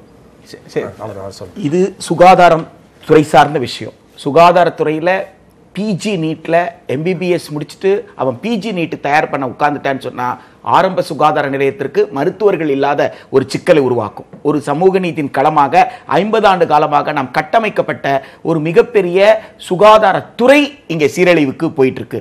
எனவே இதை வெறும் மருத்துவ மாணவர் சேர்க்கையாக மட்டும் பார்க்காமல் மருத்துவ படிப்போடு சுகாதாரம் சம்பந்தப்பட்டது என்பதனால் மாநில அரசினுடைய கூட்டாட்சி தத்துவத்தின் அடிப்படையில் இந்திய அரசமைப்பு சட்டம் கொடுத்திருக்கக்கூடிய உரிமையின் அடிப்படையில் மாநில அரசினுடைய இடங்களுக்கு விலக்கு கொடுப்பதுதான். மாநில அரசே மாணவர் சேர்க்கையை பற்றி தீர்மானிக்கக்கூடிய அதிகாரத்தை கொடுப்பது ஒன்றுதான் இந்த மாநிலத்துடைய நலம் சார்ந்தது, குழந்தைகளுடைய நலம் சார்ந்தது.